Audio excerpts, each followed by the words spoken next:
నమస్తే. Welcome to Aadan. నమస్తే రాజేష్ గారు. రాజేష్ గారు, కొన్ని కీలకమైనటువంటి పరిణామాలు. జగన్మోహన్ రెడ్డికి పులివెందులలోని ఎదురుగాలి అనేటువంటి పరిస్థితి. అక్కడ ఏర్పాటు చేసిన సమీక్షా సమావేశాల్లో జరిగిన తీరు, తంతు చూస్తూనే ఉన్నాం. అట్ ద సేమ్ టైం కుటుంబంలో కూడా కొంత భిన్నమైనటువంటి వాతావరణం అయితే కనిపిస్తుంది. నారా లోకేష్‌కి షర్మిల క్రిస్మస్ గిఫ్ట్ పంపించడం అనేది ఇప్పుడు ఒక విధంగా సంచలనంగా మారిపోయింది. సరే, ఈ సహజమే గదా అనుకున్నా గానీ, ఇప్పుడు 2019 ఎన్నికల్లో ఆవిడ ప్రచారం చేసిన తీరు, by by Babu, by by పప్పు అనేటటువంటి విధంగా ప్రచారం చేసినటువంటి మనిషి ఈరోజు కట్ చేస్తే 5 సంవత్సరాల తిరక్కముందే వాళ్ళ కుటుంబం శ్రేయస్సు కోరుతూ ఎవడు గూడా గిఫ్ట్ పంపించడం, ఈళ్ళు గూడా అంతే బాగా రిసీవ్ చేసుకోవటం, మళ్ళీ తిరిగి ట్వీట్‌ల రూపంలో ధన్యవాదాలు తెలపటం, ఇవన్నీ చూస్తుంటే ఏమనిపిస్తోంది? జగన్మోహన్ రెడ్డి గారి స్వయంకృతాపరాధం కనిపిస్తూ ఉంది మనకి. హ్మ్. ఎందుకంటే, ఆయన ప్రదర్శించిన అతిశయం, మానవ సంబంధాలకి, కుటుంబ సంబంధాలకి విలువ ఇవ్వని ఆయన వైఖరి ఇవాళ చాలా స్పష్టంగా 1978 నుంచి ఆ కుటుంబం పట్ల లాయల్టీ ప్రదర్శించిన పులివెందుల నియోజకవర్గంలోని వాళ్ళ శ్రేణులు ఇవాళ జగన్మోహన్ రెడ్డి గారిని ధిక్కరించి ఆయన సమక్షంలోనే, హ్మ్. ఆయన మొహం మీదే నిరసన తెలియజేసే పరిస్థితులకి దారితీసాయి అనంటే 100కి 100 పాళ్ళు జగన్మోహన్ రెడ్డి గారి ఆయన వైఖరి, ఆయన నైజం ఇవాళ ప్రస్ఫుటంగా రాష్ట్ర ప్రజలకు తెలియజేసినట్టు అవుతుంది. హ్మ్. ఎందుకంటే ఇక్కడ 2 భిన్నమైన అంశాలు. హ్మ్. ఒకటి, షర్మిల గారు నారా లోకేష్‌కి క్రిస్మస్ గిఫ్ట్ పంపించడం. అసలు షర్మిల గారు గిఫ్ట్ పంపించిన అంశం ఇంత కీలకంగా ఎందుకు చర్చనీయాంశంగా మారుతుంది? అసలు ఆమె కంట్రిబ్యూషన్ ఏంటి? హ్మ్. ఇది చాలా కీలకం. జగన్మోహన్ రెడ్డి గారు అక్రమాస్తుల కేసులో అరెస్ట్ అయ్యే వరకు షర్మిల గారు పబ్లిక్ ఫోరంలో, పబ్లిక్ లైఫ్‌లో అసలు రాజశేఖర రెడ్డి గారికి ఒక కుమార్తె ఉండేది.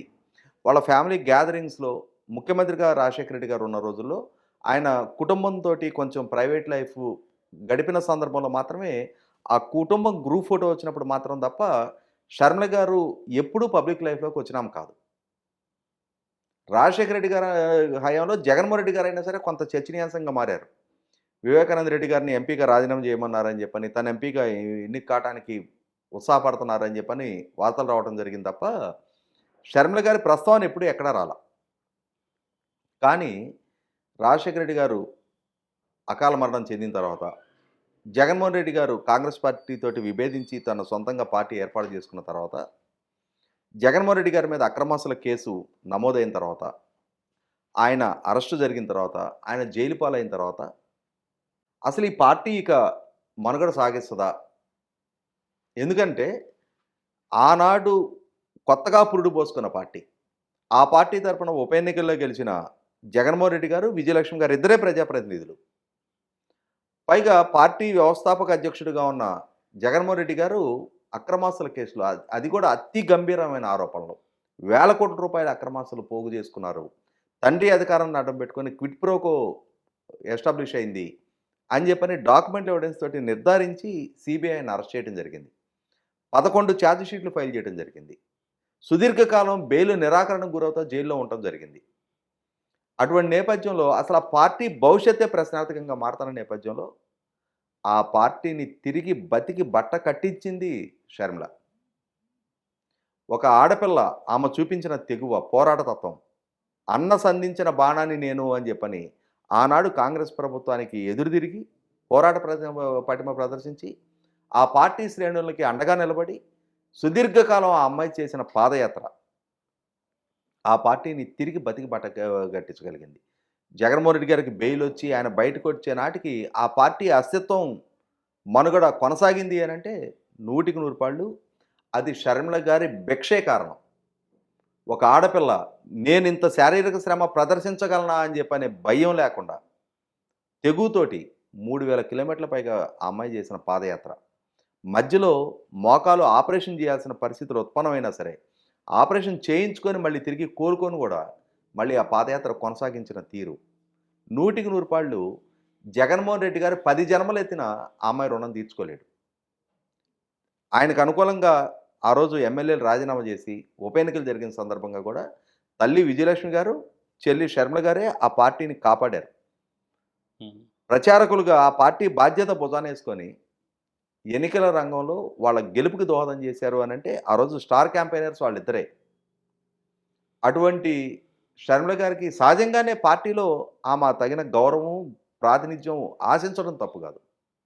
కానీ జగన్మోహన్ రెడ్డి గారు ఎందుకో తెలీదు. అది కుటుంబంలో అంతర్గతంగా ఆయనకేం సమస్యలున్నాయో తెలీదు.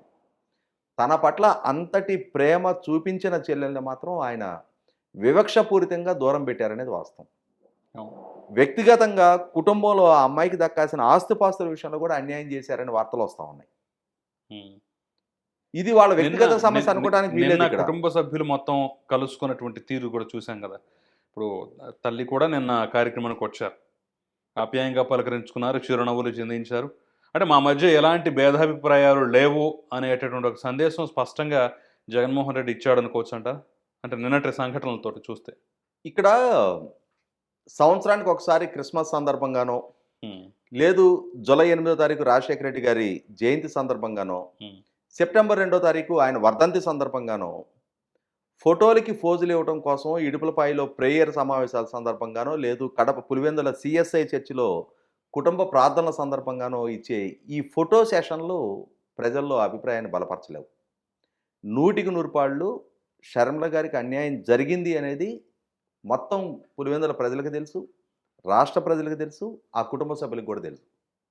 అన్నిటికన్నా ముఖ్యంగా వివేకానంద రెడ్డి గారి దారుణ హత్య, ఆ హత్యని సహజ మరణంగా చిత్రీకరించే ప్రయత్నం చేయటం, హత్య అని చెప్పని నిర్ధారణ అయిన తర్వాత ఆనాటి ప్రభుత్వానికి ఆపాదించి ఎన్నికల ప్రచారాస్త్రంగా వాడుకునే ప్రయత్నం చేయటం, సిబిఐ విచారణ కావాలి అని చెప్పని డిమాండ్ చేసి కోర్టులో కేసు ఫైల్ చేయటం, తానే స్వయంగా అధికారంలోకి వచ్చిన తర్వాత ఆ కేసు విచారణని నిర్వీర్యం చేసే ప్రయత్నం చేయటం, నీరుగార్చే ప్రయత్నం చేయటం, సిబిఐ విచారణ కావాలి అని చెప్పని డాక్టర్ సునీత గారు కోర్టుకు వెళ్ళిన తీరు, డాక్టర్ సునీత గారు కోర్టుకు వెళ్ళిన తర్వాత సిబిఐ విచారణలో విస్తుగొలిపే వాస్తవాలు బయటకు వస్తున్న నేపథ్యంలో అసలు సొత్తదారులు ఎవరు, పాతదారులు ఎవరు అనేది పాలు నీళ్లులాగా తేడతనం అవుతున్న నేపథ్యంలో ఆ విచారణకు ప్రతిబంధకాలు కల్పించే ప్రయత్నం ప్రభుత్వంలో బాధ్యులుగా ఉన్న ముఖ్యమంత్రి ఆధ్వర్యంలోనే జరగటం, తన పార్టీకి సంబంధించిన లాయర్నే, తన పార్టీ నుంచి రాజ్యసభ సభ్యత్వం ఇచ్చిన లాయర్ చేతే ఆ కేసులో అక్యూజ్డ్గా బయటపడిన వాళ్ళకి తరపున కేసులు వాదించటం,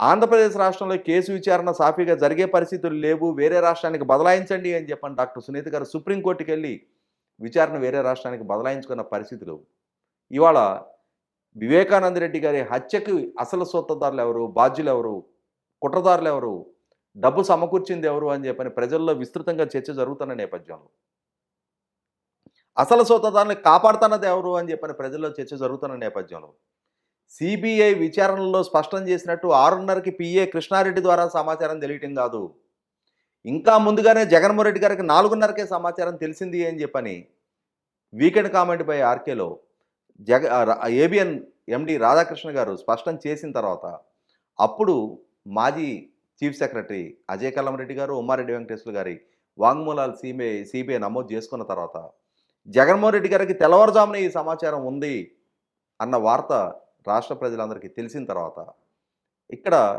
ప్రజల్లో చాలా అనుమానాలు బలపడుతున్నాయి, చాలా విస్తృతంగా చర్చనీయాంశం అవుతుంది.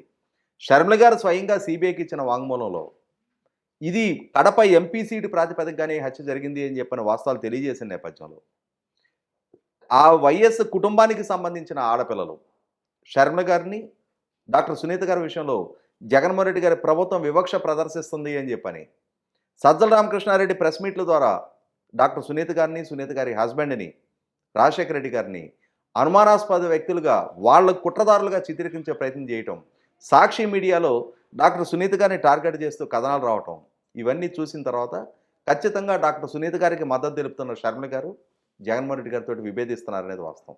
ఇవన్నీ కలగలిసి పులివెందుల్లో అంతర్గతంగా అక్కడ ప్రజల్లో చర్చనీయాంశంగా మారుతున్నాయి.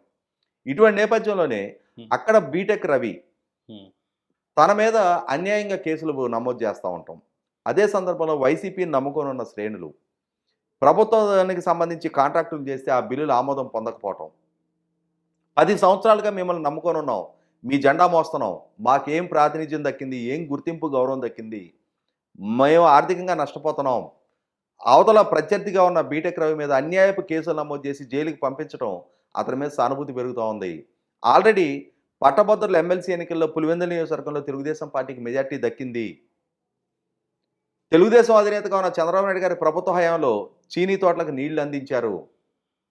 మన ప్రభుత్వ హయాంలో అన్నమయ్య డ్యామ్ కొట్టుకుపోయింది అని చెప్పని అక్కడ ప్రజల నుంచి, పార్టీ శ్రేణుల నుంచి, పార్టీ స్థానిక నాయకుల నుంచి జగన్మోహన్ రెడ్డి గారి మొహం మీదే నిన్న సమీక్షా సమావేశం సందర్భంగా ఆయనకి సూటిగా స్పష్టంగా ప్రశ్నలు లేవనెత్తుతున్నారు అనంటే, వైనాట్ 175 అని అతిశయం ప్రదర్శించిన జగన్మోహన్ రెడ్డి గారికి పులివెందుల నియోజకవర్గంలో కూడా ప్రశ్నార్థకరమైన పరిస్థితులు, ఆయన నాయకత్వ పటిమని ప్రశ్నించే గొంతుకులు అక్కడ లెగుస్తున్నాయి అనంటే, అక్కడ అసమ్మతి స్వరాలు ఆయన మొహం మీదే లేవనెత్తబడుతున్నాయి అనంటే, తన సొంత కుటుంబ సభ్యురాలు, తోడపుట్టిన చెల్లెలు ఇవాళ నారా లోకేష్కి క్రిస్మస్ గిఫ్ట్ పంపించిన పరిస్థితులకి దారితీసింది అనంటే, 100% దీనికి మొత్తం కారణం జగన్మోహన్ రెడ్డి గారి వైఖరి, ఆయన అధికార అహంకారం.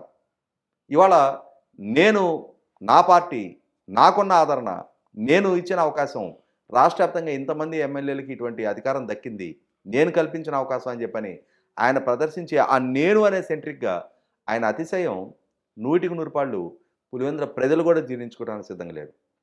దశాబ్దాల తరబడి ఆ కుటుంబానికి లాయల్గా ఉన్న ప్రజలు ఇవాళ ఆయన మొహం మీదే ప్రశ్నించడానికి సాహసిస్తున్నారు అనంటే, ఖచ్చితంగా ఆ కుటుంబంలో ఆయన ఎంతమాత్రం విలువలు పాటిస్తూ ఉన్నారు, ఆ ప్రజలకు ఎంతమాత్రం విలువ ఇస్తూ ఉన్నారు, ఎంతమాత్రం అందుబాటులో ఉంటున్నారు, ముఖ్యమంత్రిగా ఇవాళ ఆ పదవి దక్కడానికి కారకులైన ఆ పులివెందుల ప్రజలకి ఆయన ఎంత ప్రాధాన్యత ఇస్తున్నారు, ఎంతమందితో కలుస్తున్నారు, ఆయన సొంత నియోజకవర్గంలో పర్యటించే సందర్భంగా కూడా బ్యారికేడ్లు, పరదాలు, పోలీసులు పహరాలో ఆయన పర్యటిస్తున్న తీరు, సొంత నియోజకవర్గ ప్రజలకు కూడా యాక్సెస్ లేకపోవటం, ఇవన్నీ ప్రజలు చాలా నిశ్చితంగా గమనిస్తున్నారు.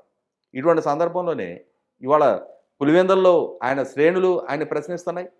ఆయన సొంత తోడబుట్టిన సోదరి ఇవాళ ప్రత్యర్థి పార్టీకి సంబంధించిన ప్రధాన కార్యదర్శికి క్రిస్మస్ గిఫ్ట్ పంపించడం, వాళ్ళు ఈమెకి గ్రీటింగ్స్ తెలియజేయడం, ఇవన్నీ చూస్తుంటే జగన్మోహన్ రెడ్డి గారికి పరిస్థితులు, పరిణామాలు ప్రతికూలంగా పరిణమించబోతున్నాయి అనేది అర్థమవుతోంది. సంకేతాలు చాలా బలంగా అందుతూ ఉన్నాయి.